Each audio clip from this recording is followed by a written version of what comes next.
All right, good afternoon. Just a reminder, at approximately 1 p.m. or after I'm done here, there'll be a press briefing here organized by the Permanent Mission of the Russian Federation. This is an in-person only briefing with no Zoom connection. Tomorrow, in case you hadn't noticed, the UN headquarters is in the United States of America. Tomorrow is a holiday. We will not be here. You can come into the building, but you will not find us here. But we will obviously be reachable by phone. There will be no in-person noon briefing on Friday, July 5th. We'll be posting highlights, but we will have a presence in the office. On Monday, I will be joined virtually by Abdoulaye Mardier, the Special Coordinator for Development in the Sahel, and Yacoub El Hilo, the Regional Director for Africa, and at the UN Development Coordination Office. They'll be here to brief you on their recent visit to the Sahel. The Secretary General today is in Central Asia, and he arrived in Kazakhstan. In the morning in Almaty, he saw the presentation by the Central Asian Regional Glaciological Center, which collaborates with UNESCO on the risks related to the melting of the Central Asian glaciers. The Secretary General also had a meeting with the UN country team before heading to Astana, the capital of Kazakhstan. Soon after arrival, he met with the President, Kassym-Jomart Tokayev. They discussed the UN-Kazakh cooperation, including the implementation of the 2030 Agenda and the Summit of the Future, as well as regional integration in Central Asia. The Secretary General thanked the President for his leadership on nuclear disarmament and peace initiatives, and for the government's support to the UN, including the provision of premises for the United Nations in Almaty. Today, he also had a meeting with this Minister of External Affairs of the Republic of India, Subramanyam Jaishankar. Tomorrow, the Secretary General will deliver remarks at the Shanghai Cooperation Council Plus session, which is taking place at the SCO Summit. He's expected to highlight the need to reaffirm our common commitment to multilateralism based on the UN Charter, international law, and the Universal Declaration of Human Rights, noting that the central goal of a multilateral system must be peace. He's also expected to warn of today's deep global divisions that are an obstacle to progress on two existential threats: the climate emergency and digital technologies. The Secretary General will highlight that the failure of countries to unite for solutions to common challenges reflects deeper dysfunction in our world, and that multilateralism is falling back. Later in the afternoon, the Secretary General will head off to Tajikistan. We'll be sharing those remarks with you. He'll be delivering them around 6 a.m. New York time tomorrow. This evening, our Deputy Secretary General will head off to Brazzaville at the invitation of the government of the Republic of Congo to take part in the first international conference on afforestation and reforestation. The conference will focus on the global approaches to reversing the loss of forest cover and enhance international cooperation on sustainable forest management. During her visit, she'll meet with senior government officials from the Republic of Congo and the region, as well as the African Union and other stakeholders attending the meetings. She will also visit a UNESCO-recognized national park, the Konkwati Duli National Park, along with government officials, to bring attention to the importance of biodiversity, conservation, research, community involvement, in ecotourism as catalysts for a green transition towards sustainable development. We will have her back in New York on 7th July. Back here this morning, the Security Council met on Haiti. The head of our political mission in Haiti, Maria Isabel Salvador, briefed the Council and told its members that the country is making headway towards restoring democratic institutions through enhanced security and credible elections. She said the first deployment of Kenyan police officers for the multinational security support mission is an important step in brings renewed hope for the people of Haiti. However, on the security front, she reminded council members of the alarming levels of violence remain a source of great concern. Within its mandate, the mission will continue to support the transitional authorities in key areas. That includes election, constitutional reforms, police development, enhanced political dialogue, justice, and community violence reduction. As we move forward, Ms. Salvador said there is also an opportunity to reinvigorate the UN political mission and reposition the role in the current context.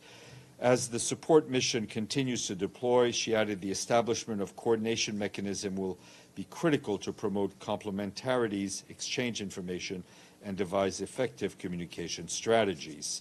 She also renewed our appeal to all member states to ensure the mission, the multinational support mission receives the sustained financial support it needs to succeed. Her full remarks were shared with you. And staying in the region as on Hurricane Beryl, our humanitarian colleagues say that our teams in St. Vincent's and the Grenadines and Grenada are working closely with local officials. OCHA has staff working with the Caribbean Disaster Emergency Management Agency and joined the agency's rapid assessment team in St. Vincent and the Grenadines. They arrived yesterday afternoon. OCHA teams are also in Barbados, supporting the resident coordinator for Barbados and the Eastern Caribbean, Simon Springett, and our partners, as well as our partners, in order to help them respond to the hurricane's impact on Grenada and St. Vincent and the Grenadines, where national authorities, our agency, and our partners are assessing the magnitude of the damage. To date, Grenada and St. Vincent and the Grenadines have reported hundreds of people in shelters. And just to reiterate the Secretary General's own direct appeal to the international community to show solidarity with all the Caribbean countries that have been hit or may find themselves in the path of this deadly storm. Not too long ago, as you'll recall, the Secretary General was in St. Vincent's in the Grenadines and visited some of the sites that have borne the brunt of the storm. Meanwhile, we continue to monitor the path of the hurricane, which is likely to reach Jamaica today and Belize and Mexico afterwards. OCHA is deploying teams to Belize ahead of the expected landfall of the hurricane, with a team also heading to Jamaica. They're also looking at preparedness throughout Central America, and teams from the UN Disaster Assessment and Coordination unit are also being deployed to Barbados, Jamaica, and potentially Belize. Turning to the situation in the occupied Palestinian territory and in Gaza, I think you heard an extensive briefing from our colleague Andrea De Domenico. But OCHA does tell us that tens of thousands of people have been displaced from eastern Khan Yunis following the latest evacuation order from the Israeli authorities. Yesterday, a team from OCHA and WHO visited the European hospital in Gaza, which now stands empty. Most of the 320 patients who've been there have been referred to Nasser Medical Complex, which is now at full capacity. Medical supplies and drugs for surgery are in short supply. OCHA has helped move medical equipment from the hospital, and WHO plans to remove the remaining equipment as soon as possible. Turning to the West Bank, OCHA says there have been 28 incidents of airstrikes since 7th of October, including 2 just last week. 14 children were among the 77 Palestinians killed during the airstrikes. Meanwhile, OCHA says the UN-led assessment yesterday found that at least 200 homes were damaged during a recent operation by Israeli security forces in the Nur al-Shams refugee camp in Tulkarem. Moving to the Central African Republic, our peacekeeping mission colleagues there report that 311 weapons were handed over to the government yesterday as part of the National Program on Disarmament, Demobilization, Reintegration, and Repatriation. The weapons were collected from former combatants during a disarmament operation taking place across several areas in the country. The weapons were marked to ensure traceability and are ready to be used by the Central African Security Forces unusable weapons recovered during the operations were or will be destroyed.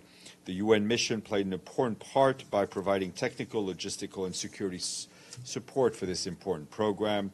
These efforts are part of the initiatives launched by the government to disarm 14 armed groups that signed the peace agreement. To date, more than 4,800 individuals have been disarmed through this initiative. And turning north to the deteriorating situation in Sudan, an OCHA team is in Gedaref today and visited several reception sites where displaced families are seeking shelter following clashes that erupted in Sennar State in southwest of the country, which we told you about yesterday. The team reported that people continue to arrive in large numbers. Children and older people are among those arriving in very difficult conditions, having been unable to bring much supplies with them. OCHA is working with other UN agencies and our partners to provide critical humanitarian assistance. WFP has pre-positioned more than 2,200 metric tons of food to respond to the ongoing crisis. OCHA says it's deeply concerned that the spreading of the conflict and rising insecurity could sever a key route for the transport of humanitarian assistance from Port Sudan in the east. We reiterate that the famine is looming. It is imperative to sustain the delivery of life-saving aid across conflict lines and across borders. The situation is not better in other parts of the country. In very shocking and unfortunate development, UNICEF reported that at least 8 children were killed in a reported drone attack on a mosque in El Fasher in North Darfur this past Monday.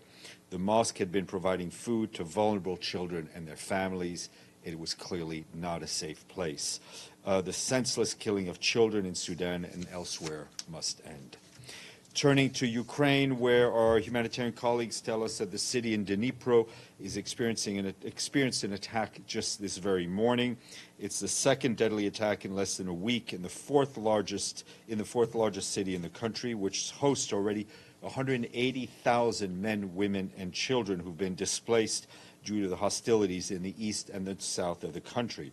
According to the authorities and the humanitarian partners on the ground, 5 people were killed and 47 were injured. Several hospitals, schools, and a collective sites where 120 displaced people reside was also damaged.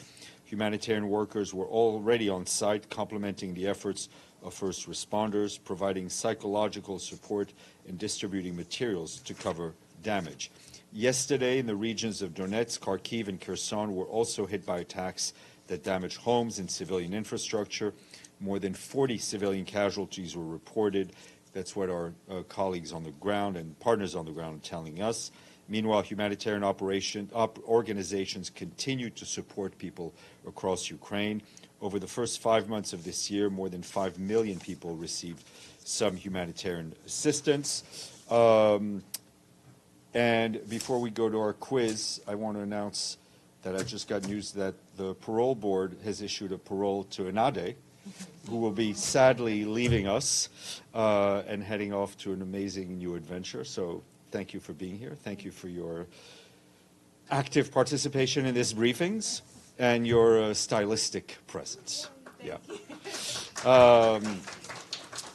And the parole board hopefully will come down with some positive news for some of us as well. Yeah. Tell us what it's like on the outside. Yeah. And we got money. In advance of the Secretary General's arrival in this member state, where he's expected to arrive tomorrow evening, and I mentioned it, we received a very welcome check from this country. Who said Tajikistan? Okay, Tajikistan. Yeah, but that's after having run through most of the countries in Central Asia. But you did answer correctly. As you know, he's arriving in Tajikistan, and we thank our friends in Dushanbe for paying just in time before the man comes to collect the money. But we thank them very much. Edie. Thank you, Steph. Does the Secretary General have any comment on Israel's announcement of the largest amount of land in the West Bank in decades being declared state property, which paves the way for its use for more settlements. I think frankly, it's a step in the wrong direction, and the direction we want to be heading is to find a negotiated two-state solution. Bissam. I have two questions today. I mean, we've been asked about the Sidi Tayman prison.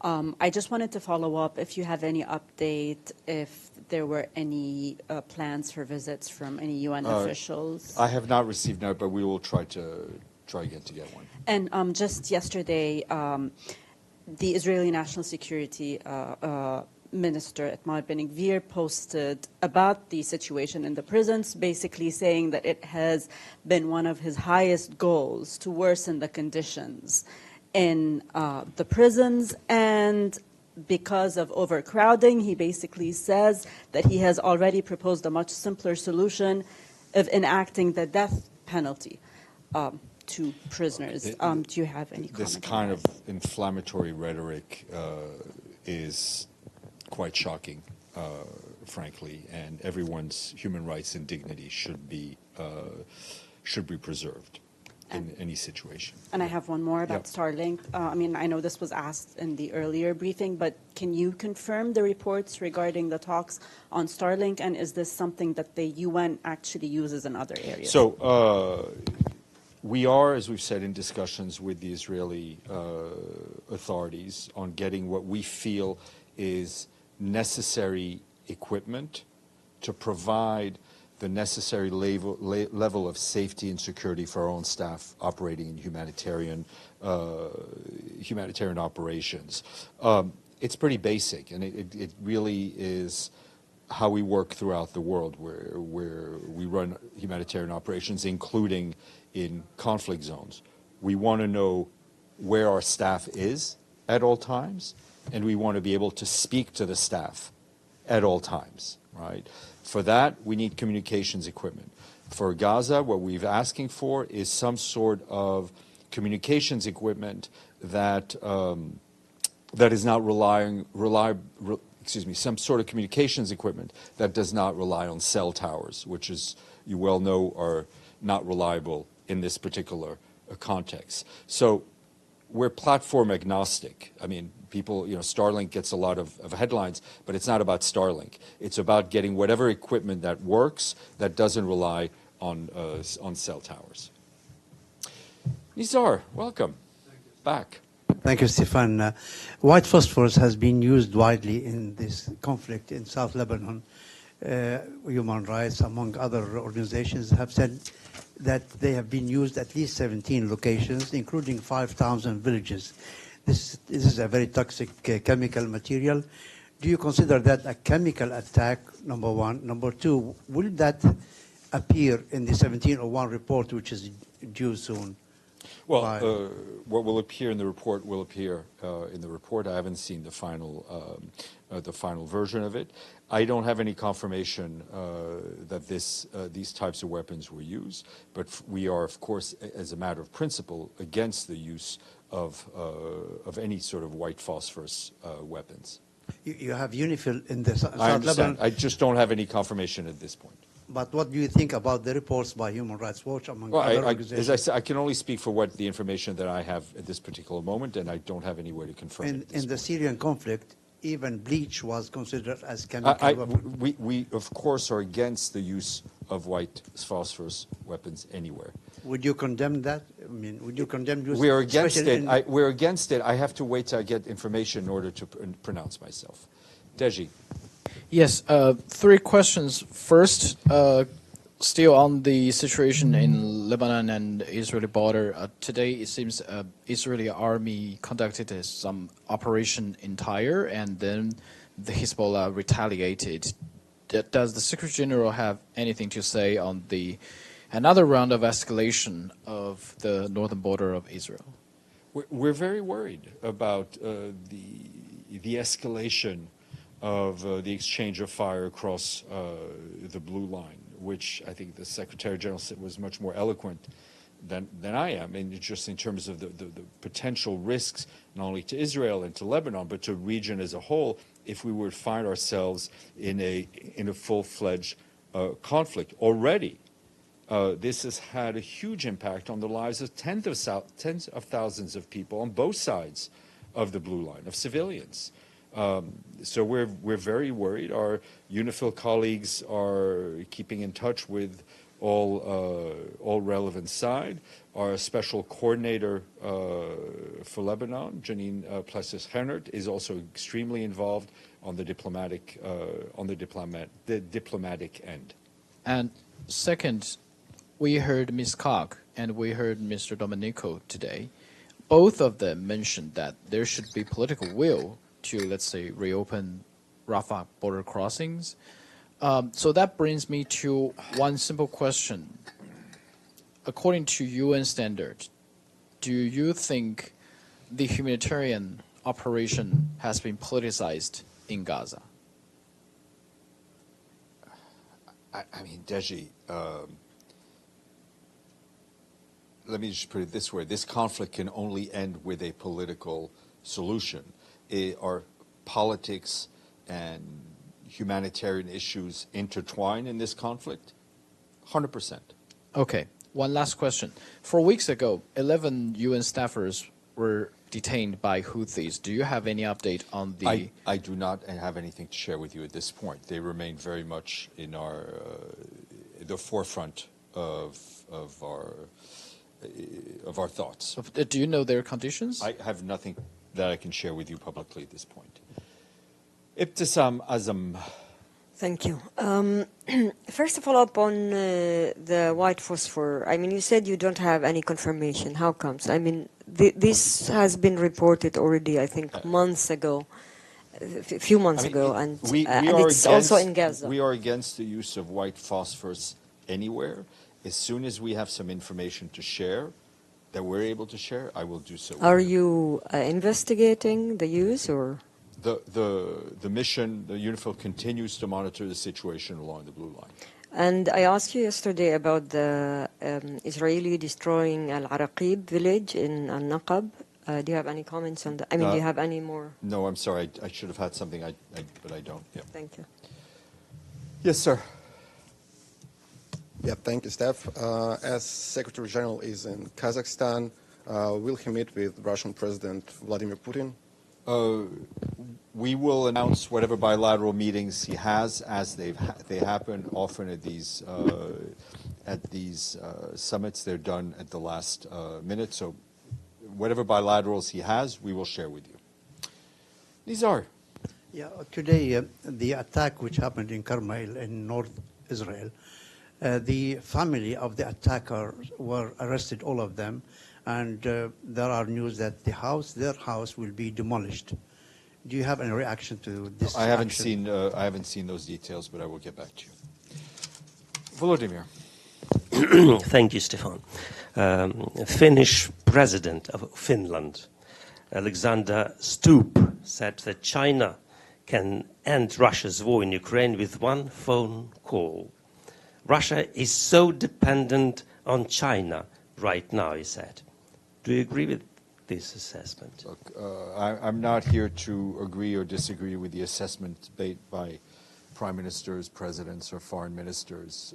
I can only restate, and I'm happy to restate for you, but I think you've heard it a number of times, what our position is, which is to see an end to this conflict in line with General Assembly resolutions, with the territorial integrity of Ukraine and international law, and we will continue to work for that on every front. On that note, I bid you adieu, and I think you have a briefing at 1 p.m.